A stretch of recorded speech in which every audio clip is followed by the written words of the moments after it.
dengan yang mereka sebut sebagai mental illness ya, kesehatan mental gitu yang dan kemudian Oke. tuntutannya supaya jangan sampai dilantik jadi wakil presiden. Kan tuntutannya udah mulai ngarah situ Mbak sekarang kalau kita lihat Iya. perkembangannya di media sosial ya. Mhm. Iya betul sekali Mas Hersu, banyak sekali yang menyarankan supaya yang bersangkutan ini Fufafa yang kemudian diidentifikasi sebagai Gibran sehingga tuntutannya kepada Gibran gitu. Jadi Gibran ini diminta banyak netizen yang mengusulkan agar setidaknya gitu diperiksa ulang gitu soal kesehatan mentalnya atau mental health-nya begitu. Apakah dia menderita gangguan jiwa atau sebetulnya kalau dulu kita ngomongnya gila ya Mas Hersu, kalau sekarang orang ngomongnya ODGJ. Dan jangan marah kalau kita bilang ODGJ karena ODGJ itu tingkatannya tuh bertingkat-tingkat banyak sekali dari mulai stres, depresi apa dan sebagainya sampai kemudian skizofrenia dan sebagainya. Jadi ya wajarlah orang kalau seperti itu Mas Hersu karena ini memang kalau kita melihat postingannya selain menyeramkan gitu ya dan kemudian mengancam memfitnah begitu Mas Hersu dengan kata-kata yang tidak wajar sebagai orang yang berpendidikan dan dari keluarga yang berpendidikan pula begitu ya. Ini sangat tidak wajar Dan apalagi menghina juga ya, menghina orang lain. menghina juga, betul, menghina secara fisik juga, rasis, kan Mm. pasti diajari dong di sekolah. Kita aja yang sekolah biasa-biasa saja diajari soal itu, apalagi ini dari keluarga yang kalau kalau betul ya, selama ini kan diragukan ijazah Pak Jokowi. Kalau saya masih percaya ya, Pak Jokowi berdasarkan kesaksian dari teman-temannya based on itu begitu ya. Nah, kalau memang betul dari keluarganya yang berpendidikan dan kemudian dia ketika itu dari mulai saat dia remaja Pak Jokowi sudah mulai menjadi wali kota. Terus Mm-mm. kemudian ketika Pak Jokowi mulai jadi gubernur dia sudah meningkat dewasa, dia mulai sekolah di luar negeri dan sesudahnya sampai Pak Jokowi menjadi presiden pun dia sudah di usia dewasa gitu. Tapi saat-saat terakhir tahun 2019, 2020 ternyata cuitannya masih seperti itu begitu. Jadi kan wajar kalau orang kemudian kok tidak ada pertumbuhan kedewasaan ya, tidak ada tahapan-tahapan seperti yang dilalui oleh manusia-manusia wajar lainnya umumnya begitu. Jadi ya seperti yang dikatakan Mas Irsu, kalau saya sih setuju saja Mas Irsu. Dan ini harus fair ya. Dan sekarang ketika dia ngeles gitu kan istilahnya dan ngelesnya identik dengan yang dilakukan oleh Pak Jokowi begitu, ya kita ya wajarlah kalau tidak banyak yang percaya begitu Ya, sebagian ya, ya, besar ya, ya. saya identifikasi dia dengan Fafa itu adalah orang yang sama. Ya, makanya saya nggak terkejut kalau ketika kemudian muncul bantahan dari Pak Budi Aris Tjadi ya, Menkominfo yang menyatakan bahwa itu bukan, katanya mereka Betul. sudah melakukan penelusuran gitu. Orang justru malah kemudian dia justru dibully habis juga oleh para para netizen gitu karena Betul. satu ini orang mengenal dia selain sebagai menteri kan dia ini juga buzzer ya karena dia kan projo ya, projonya si projo itu relawannya Pak Jokowi dan apalagi kemudian dia sendiri dianggap oleh publik sekarang ini bukan bukan pejabat yang capable menangani Kominfo itu karena ini berkaitan dengan bobolnya data eh, pusat data nasional waktu itu dan kalau berkaitan dengan soal cuitan-cuitan yang juga seperti yang yang apanya nuansanya mesum itu dia juga punya jejak digital gitu jadi dibongkar-bongkar karena itu saya nggak terkejut kalau orang seperti Roy Suryo ngingetin udah deh nggak usah ikut campur tangan ini atau yang dalam bahasa netizen sebut mulai mau nyebokin Gibran nanti karena dampaknya dia sendiri yang juga akan ikut dibongkar-bongkar. Kalau toh kemudian saya juga lagi memikirkan ya bagaimana caranya ya dia kira-kira nanti kalau betul mau coba meluruskan bahwa itu bukan bukan Gibran kok gitu ya kan karena kalau kita lihat di netizen kan data-datanya itu valid banget gitu ya yang disodorkan itu. Dan Mbak Agi kan selalu bolak-balik ngingetin bahwa netizen kita khususnya yang di Twitter itu bukan orang-orang alay, banyak juga yang jago-jago IT di situ yang dia pasti kalau mereka melakukan semacam itu nggak asal ngomong yang oleh Roy Suryo disebut sebagai detektif netizen gitu loh. Iya betul sekali Mas Hersu. Jadi mereka yang ada di X atau Twitter itu tingkatannya memang berbeda dan itu ada surveinya dan itu valid.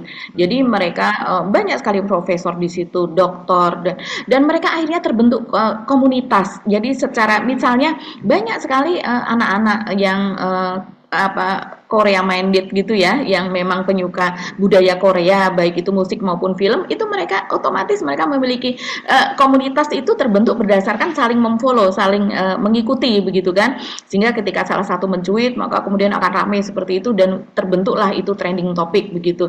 Sementara untuk hal politik pun terbentuk komunitas tersendiri di situ Mas Hersu. Jadi memang unik di X itu begitu. Dan untuk yang remaja-remajanya, Gen Z-nya dan milenialnya pun juga mereka-mereka yang memang kalau saya melihat itu menengah lah begitu, minimal menengah ke atas. Berbeda dengan TikTok. TikTok itu memang mohon maaf sebutannya adalah alay. Banyak sekali yang bahkan mereka mengatakan sebagai warga 58 gitu atau warga 78. 78 ini mengacu kepada IQ 78 rata-rata yang dimiliki masyarakat Indonesia. Dan kita tahu Mas Hersu terbentuknya untuk dapatnya angka 78 itu artinya itu seimbang antara yang di atas 78 yaitu 79, 80 dan sebagainya, dan kemudian mereka pemberatannya adalah berarti ada IQ yang hanya 50, IQ yang hanya 40, IQ yang hanya 60.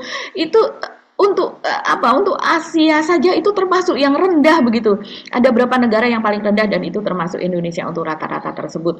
Nah, jadi memang untuk yang di TikTok itu rata-rata yang seperti itu Mas Hersu, dan jadi terbentuk komunitas yang ini. Nah, kalau di X itu mau tidak mau orang harus hati-hati mencuit karena mereka itu sangat melek data dan mereka itu yang tidak terbatas kuota. Kan sering ledek-ledekan. Makanya beli kuota biar nggak susah gitu untuk googling atau mencari di aplikasi yang lain begitu. Nah, ini memang Mas Hersu apa yang terjadi pada Budi Ari ini seperti asal-asalan lah dia ngomongnya. Saya pun terkejut melihat yang sudahlah itu ngeles. Kalau seandainya orang berbicara by data, dia akan duduk, dia akan formal, dia menatap mata kepada orang yang diajak berbicara, dia mengatakan itu dengan yakin, dengan kalimat yang kronologisnya bagus begitu ya, yang tertata, dan kemudian dia ajukan data-datanya. Inilah penelitiannya, contohnya ini, alasannya ini, begitu kan semuanya dia bisa paparkan sebagai orang yang berpendidikan, apalagi kedudukannya adalah menteri. Tapi di sini dia kan seperti ngeles saja, sudahlah ini, ya ini kita sudah tahu bahwa itu bukan orang yang sama, kan hanya sekilas saja dan meminta supaya orang tidak mempersoalkan itu lagi. Ini kan bukan jawaban yang bukan jawaban yang orang yang berwawasan lah begitu ya Mas Hersu. Dan apa yang dikatakan Roy Suryo di sini kita bacakan saja. Roy Suryo jelas-jelas dia kilat nih ya. Roy Suryo sebelumnya kan dia sudah membuat tulisan juga yang dia mengidentifikasi, mungkin karena Roy Suryo ini sudah pernah terkena delik ITE begitu, jadinya dia tidak mau menyebut nama Gibran, tapi sudah jelas-jelas dia mengatakan bahwa itu identik dengan nama yang sekarang ini diperbincangkan, dengan nama yang disebut dan dengan nama yang ambiar itu, seperti itu. Nah, dia pun kemudian ketika ada jawaban dari Gibran yang mengatakan ya tanyakan kepada orangnya, kepada yang memiliki akun tersebut, kemudian juga Budi Ari mengatakan hal tersebut, ini Roy Suryo langsung dia menulis lagi jawabannya begitu. Yang dia sama sekali dan dia juga mengatakan bahwa Budi Aris Setiadi itu tidak perlu komen seharusnya karena dia sama sekali tidak kompeten dan malah membuat blunder begitu. Dan dia juga membocorkan bahwa jejak digital Budi Aris Setiadi di akun Facebook pun juga bermasalah begitu ya. Ini adalah orang yang bermasalah juga. Beberapa contoh saja. Pada tanggal 6 Oktober 2011 dia menulis di Facebooknya, dilema laki-laki ketika pulang. Di situ ada foto Rambu pulang ke rumah dan rumah istri muda dan cari istri lagi. Mungkin itu semacam joke, tapi buat orang yang sudah dewasa, apalagi orang yang menginginkan masa depan yang ada di pemerintahan dan sebagainya, kita tahu ya Mas Hersu, Budi Ari seperti itu sebaiknya dia tidak membuat jejak-jejak yang seperti itu. Kemudian ada gambar meme, jika duduk bersama tidak menyelesaikan masalah, cobalah dengan tidur bersama. Itu kan sesuatu yang tidak patut juga untuk diunggah, walaupun itu dia maksudnya adalah joke begitu. Ada juga yang bersama tentara Wamil Israel 16 Januari 2015. Nah, ini sensitif juga. Kalau seandainya suatu saat dia menjadi duduk di pemerintahan, dan sepertinya dia happy ketika dia ada 3 foto di mana Budi Ari bersama 2 tentara wanita Israel. Walaupun itu hanya sekedar foto, tapi itu sensitif karena soal isu Israel hubungannya dengan Indonesia. Dan masih banyak yang lain Mas Hersu sebetulnya apa jejak dari ada juga foto mendiang ini ada foto mendiang Julia Perez dengan tato Garuda di dada dan kemudian dia ditulisi Garuda di dadanya begitu biasanya Garuda di dadaku begitu Garuda di dadanya dan sebenarnya kalau soal Garuda ini Mas Hersu ini juga ada juga Fufu Fafa ini yang kita belum belum ungkap ya. Tapi dia pun mencuit soal apa menulis soal Garuda ini di Kaskus. Fufafa ini menulis seperti ini. Garuda merah adalah burung yang sedang mengalami menstruasi. Segera segera beli pembalut biar nggak bocor. Tapi kalau beli pembalut jangan di malam hari, ntar bisa diculik kampret. Oh nasibku, saya tidak tahu apa itu TPID. Coba tanya atasan saya. Saya rasa ini tahun 2014 ya. Karena pada waktu itu Pak Prabowo tidak tahu apa itu kepanjangan TPID. Ini sengaja kan disengaja oleh Pak Jokowi.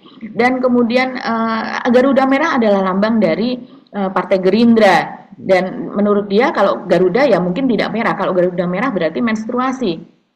Luar biasa imajinasi dari Fufafa. Kemudian dia kalau beli pembalut segera beli pembalut biar nggak bocor.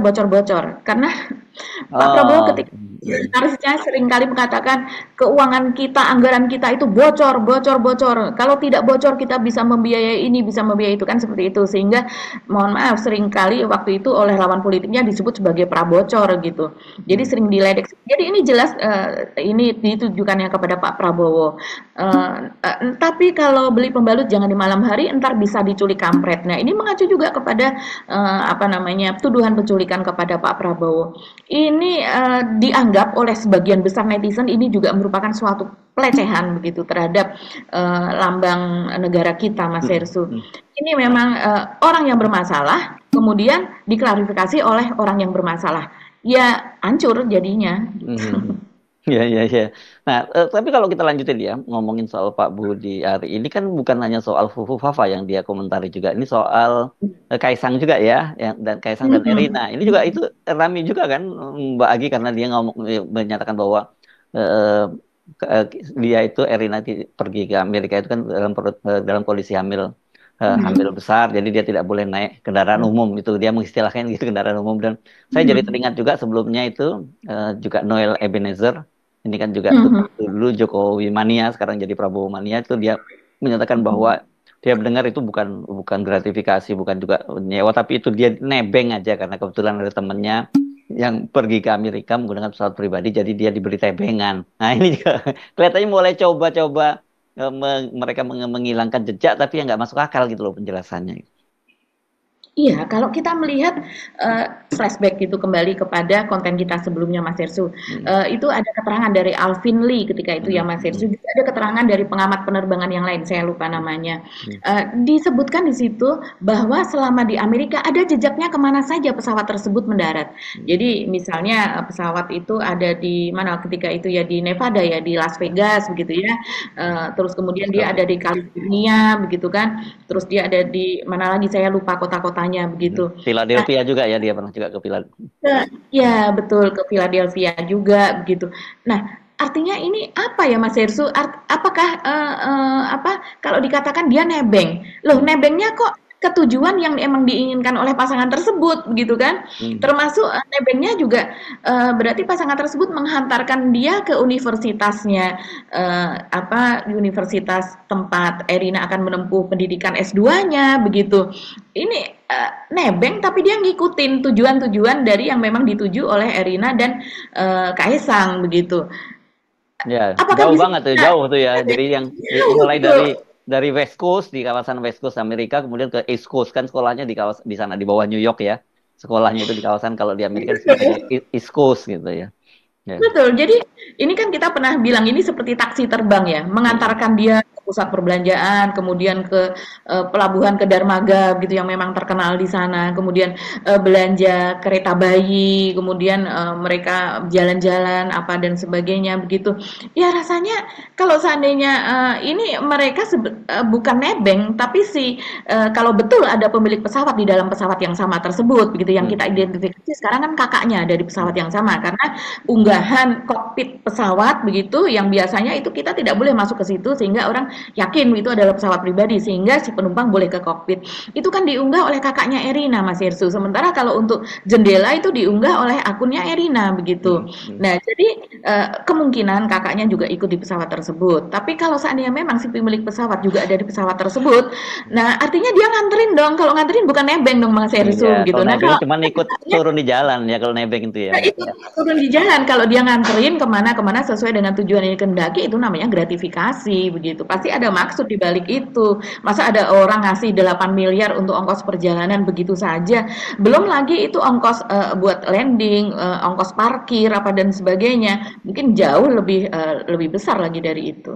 Ya, ya, itu istilahnya kalau di penerbangan disebut ground handling ya di Ya mereka betul. mereka parkir itu mahal biaya seperti itu dan itu juga perlu perencanaan khusus kan penerbangan semacam itu untuk Betul. misalnya mereka mendarat di mana itu perlu perencanaan serius. Jadi kalau nebeng nggak bisa seperti itu. Kalau nebeng ya gue ikut sampai mana deh lu ya udah gue turun di situ ntar setelah itu gue ngelanjutin naik kendaraan yang lain kan kira-kira gitu kalau nebeng itu namanya.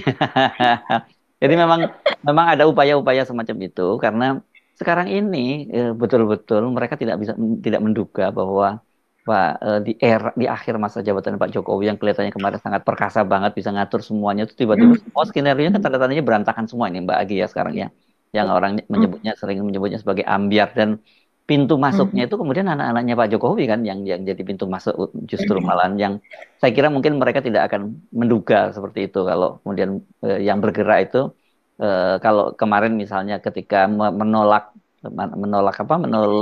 rencana undang-undang pengesahan undang-undang pilkada itu kan yang itu bergerak secara serentak juga begitu dan sekarang dengan Erina dan ditambah lagi dengan Gibran sekarang dengan Sufu Fafa ini betul-betul menunjukkan bahwa ini tidak ada henti-hentinya serangan terhadap keluarga Pak Jokowi dan kemudian bahkan ini sampai kemudian menjadi sorotan media asing ya Mbak ya seperti South China Morning Post kita menulis dari from New Hope to Mulyono gitu ya yang disebutnya begitu ya sekarang coba bayangkan media asing pun nyebut nama Mulyono itu kan betul-betul ini jadi udah isu internasional gitu.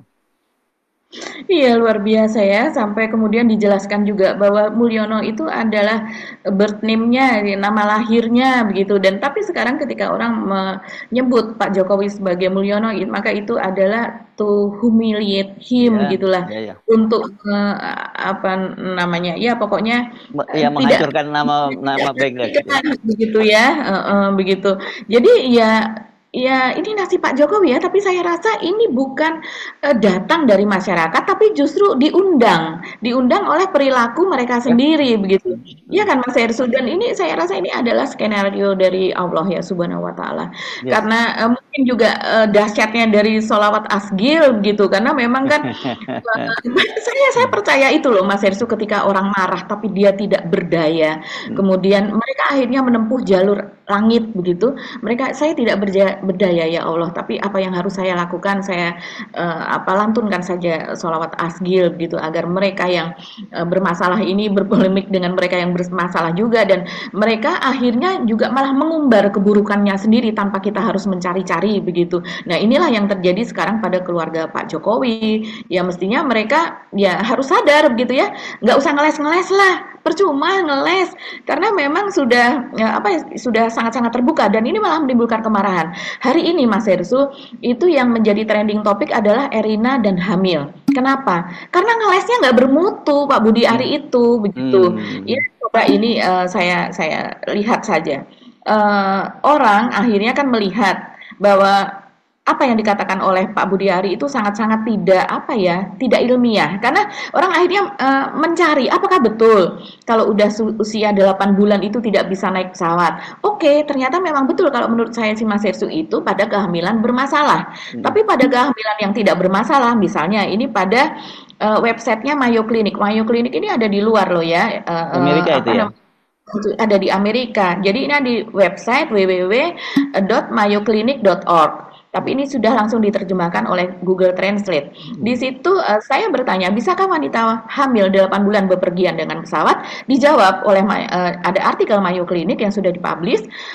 Jawaban dari Mari Marnats MD umumnya perjalanan udara sebelum usia kehamilan 36 minggu dianggap aman bagi orang yang tidak mengalami masalah kehamilan. Namun jika Anda hamil, sebaiknya bicarakan dengan penyedia layanan kesehatan sebelum terbang. Jadi pada umumnya itu dianggap tidak bermasalah. Ada satu lagi, misalnya saya mencari website yang juga pernah mengunggah ini dari website www.lionair.co.id. Nah, dia menulis, ibu hamil dengan usia kehamilan sampai dengan 28 minggu, kurang lebih, atau kurang dari 28 minggu diperbolehkan terbang tanpa ada larangan. Jadi bebas saja. Dan ibu hamil dengan usia kehamilan 28 sampai 35 minggu diperbolehkan terbang dengan syarat mendapatkan persetujuan dari dokter minimal 7 hari sebelum keberangkatan. Jadi 7 hari sebelum keberangkatan, cek kesehatan, saya juga pernah melakukan itu, dan oke saja, dan saya terbang. Ketika itu saya melakukan peliputan. Dan bahkan seharusnya dalam satu hari itu sebaiknya ya disarankan dokter sebaiknya tidak untuk landing dan kemudian take off begitu ya. Tapi ketika itu karena saya mengikuti perjalanan seseorang yang sangat penting begitu untuk peliputan, saya bahkan ada di 2 kota itu Mas Hersu, take off dan landing, dan alhamdulillah tidak mengalami masalah. Padahal waktu itu sudah kehamilan 8 bulan lebih. Jadi memang ini tergantung kondisi. Nah, bagaimana dengan kondisi Erina? Kita kan tidak bisa, kita tidak mengetahui secara persis. Tapi kalau melihat Erina makan roti yang 400.000, dia makan lobster yang harganya mahal, dia masih bisa jalan mencari kereta bayi, dia foto-foto yang tentunya tidak hanya sekali jepret ya. Kita lihat itu adalah fotografer profesional yang mengambil foto-foto tersebut, dan kemudian dia mengunggahnya ke sosial medianya dan sebagainya. Dia melakukan perjalanan dari kota ke kota di Amerika, artinya dalam kondisi sehat, alhamdulillah. Ya, artinya ya, berarti apa yang dikatakan oleh Budi Ari bahwa dia kan sudah 8 bulan tidak bisa naik angkutan umum. Ya, kasihan banget gitu ya. Maksudnya kasihan banget itu orang kasihan banget yang menerima ucapan Budi Ari yang menurut saya itu adalah pembodohan begitu. Karena kenyataannya tidak seperti itu, dan ini banyak sekali dikecam Mas Hersu. Ini banyak sekali dikecam. Saya bacakan saja ya kecamannya Mas Hersu. Bahkan kemudian dibanding-bandingkan juga dengan dengan keadaan ibu-ibu di Indonesia pada umumnya. Ada yang malah ini berdampak kepada Erina. Ini misalnya mengatakan gini, baguslah mending naik jet, kalau naik umum nggak kebayang Bayu. Ini nakal, kalau ini nakal ya. Saya langsung membaca di ininya, di di X nih. Dia menulis seperti apa, lucu, saya bacakan saja. Baguslah mending naik jet, kalau naik umum nggak kebayang bau ketek semerbak, kasihan penumpang lain. Ini ada aja. Ini maksudnya Erina kemarin kan yang itu trending bau ketek gitu ya. Kemudian ada yang menulis gini, Budi, seolah-olah Budi Ari yang ngomong. Udah lunas ya Pak Mul, makasih penghargaannya begitu. Jadi seolah itu sebagai ganti dari penghargaan yang dia terima kemarin. Ada juga yang hamil model si Erina naik KRL sama busway juga banyak. Gak bau ketek lagi. Pajak rakyat cuma buat bayar pejabat kayak gini, gitu. Jadi maksudnya hanya untuk membayar pejabat yang pengucapannya tanpa nalar. Ya ini sama, ada yang mengatakan juga pembodohan rakyat. Dan masih ada lagi nih Pak Budi Ari ya, ada yang berkomentar tentang Anda seperti ini. Emang nggak ada briefing dulu ya sebelum orang ini buka mulut. Nah seharusnya Pak Budi Ari briefing dulu begitu ya, mencari dulu datanya begitu. Ya elah Pak, tinggal terbang. Lu pikir kalau di pesawat 4-6 kayak di angkot gitu. Jadi kalau di angkot kayak di mikrolet gitu kan duduknya 46 begitu ya. Ada juga mengatakan gini, tolol padahal di kereta aja ada pin khusus ibu hamil, itu kayaknya lebih kekasihan sama penumpang lainnya deh gitu. Miris banget sumpah. Lain kali cari alasan yang pas ya. Cewek-cewek jadi pada ikut malu. Jadi seolah-olah cewek itu manja begitu ya, seperti Erina. Sekelas menteri pun sibuk nyebokin, bodoh banget. Ada yang komentar seperti itu. Ya ini apa mau dikata, Pak Budi Arinya seperti itu begitu ya, menjawabnya dengan asal-asalan ya. Akhirnya komentar dari netizen pun ya buruk seperti itu begitu Mas Hersu. Oke.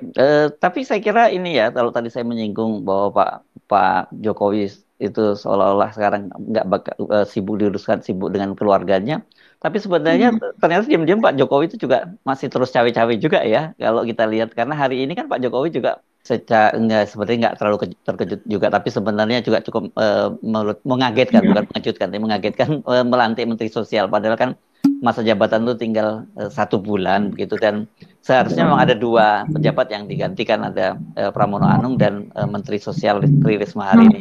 Tapi kan sebenarnya kayak Bu Tri Risma ini sudah ditunjuk Menteri ad interimnya ya Pak Muhadjir Effendi sebagai PMK. Kalau kemudian yang dipilih oleh Saifullah Yusuf itu ini sangat menarik ini Mbak Agi. Kita mau tidak mau pasti ngelihat ini bagian dari masih peta permainan politiknya Pak Jokowi. Kenapa? Karena Saifullah Yusuf ini kan ini adalah orang yang pertama kali menggelindingkan isu tentang pansus untuk PKB begitu ya Mbak Agi ya. Nah, sementara kemarin itu kemudian KPK itu menggeledah kantor rumah dinas rumah dari Menteri Desa ya ini Abdul Halim Iskandar, ini adalah kakaknya Muhaimin Iskandar. Sementara kemarin-kemarin itu Muhaimin Iskandar itu sudah disahkan statusnya sebagai SK-nya dari Kementerian Hukum dan HAM sebagai Ketua Umum PKB yang baru, didampingi oleh Ketua Dewan Syuronya yakni Kiai Haji Ma'ruf Amin. Jadi lihat saja Pak Jokowi meskipun di akhir masa jabatan masih tetap terus ingin bermain ini Mbak Agi.